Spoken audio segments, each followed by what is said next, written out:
ఇది రెంట్ వచ్చేసి 1700 rupees per week. So 2000 rupees security deposit. Security deposit common అండి ఇక్కడ. సో ప్రూఫ్స్ వచ్చేసి Aadhaar card, PAN card, driving licence, rider ఎక్కడైతే ఉంటున్నాడో అక్కడ local address proof, either gas bill or current bill.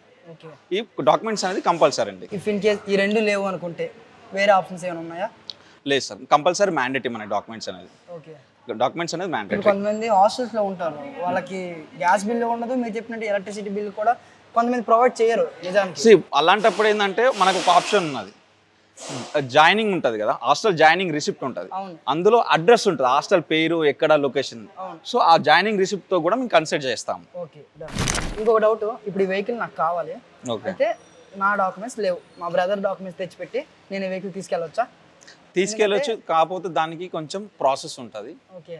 ఒక half an hour extra time కేటాయించాల్సి వస్తుంది. ఎవరైతే పర్సన్ ఉన్నారో ఆ పర్సన్ నుంచి మేము ఒక లెటర్ రాపించుకొని, ఎందుకంటే నీకు లైసెన్స్ లేదు, మెయిన్ థింగ్, నువ్వు ఒక పర్సన్ మీద తీసుకుంటున్నావు.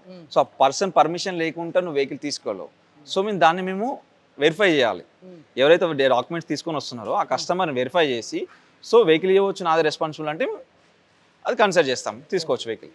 అలాంటి ఆప్షన్ అయితే ఇంతకుముందు మీరు చెప్పారు కదా ఈ వెహికల్కి 2000 సెక్యూరిటీ డిపాజిట్ అని, అది ఎప్పుడు రిఫండ్ అవుతుంది మళ్ళీ?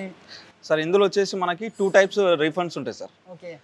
కస్టమరు రిటర్న్ ఇచ్చిన విత్ ఇన్ 48 అవర్స్లో ఫస్ట్ రీఫండ్ అనేది ఒక పార్షల్ అమౌంట్ 1430 రూపీస్ వెళ్తుంది. 1430 with in 48 hours. After 12 days తర్వాత 500 రూపీస్ ఉంటుంది, అందులో 490 రూపీస్ రీఫండ్ అవుతుంది కస్టమర్కి. అందులో ఇదేంటంటే ఇందులో 60 రూపీస్ వాషింగ్కి మైనస్ అవుతాయి. మన రైడర్కి మేము ఎప్పుడు డిప్లై చేసామో అప్పుడు వాచ్ చేసి ఇచ్చిన కండిషన్లో అప్పుడు రైడర్ వాచ్ చేసి ఇస్తాడు మాకు. అప్పుడు ఏమవుతుంది అంటే 60 రూపీస్ మైనస్ చేస్తాము. ఇన్ కేస్ అదే రైడర్ వాచ్ చేసుకొని రిటర్న్ ఇచ్చారు అనుకోండి, ఆ 60 రూపీస్ అనేది మైనస్ చేయము.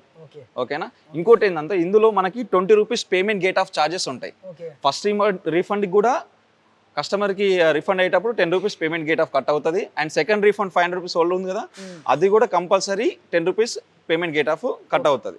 ఇదేందండి ఇంకోటి 500 రూపీస్ ఎందుకు హోల్డ్లో పెడతామంటే, in case customer vehicle return ఇచ్చేస్తాడు, ఎట్ ద టైంలో మనకి ఏమవుతుంది అంటే ట్రాఫిక్ చలాన్స్ అని ఉంటాయి, ఆర్టీఓ చలాన్స్, ట్రాఫిక్ చలాన్స్, దానికోసం హోల్డ్లో పెడతాం. వెరిఫై చేసి రీఫండ్ ఇచ్చేస్తాం. ఓన్లీ ఫిజికల్ డ్యామేజ్ చలాన్ మాత్రమే రైడర్ రెస్పాన్సిబిలిటీ. మేము ఏదే కండిషన్లు ఇచ్చినామో అదే కండిషన్లు ఇస్తే ఏముండదు. నెక్స్ట్ వెహికల్ చెప్పండి సార్. సో ఈ వెహికల్ వచ్చేసి ఎస్పెషల్ దీని ఏంటంటే కొంచెం మనకి ఇది జెప్టో, బ్లింకిట్, స్విగ్గీ వీళ్ళకైతే చాలా ఇది బాగుంటుంది వెహికల్. ఎందుకంటే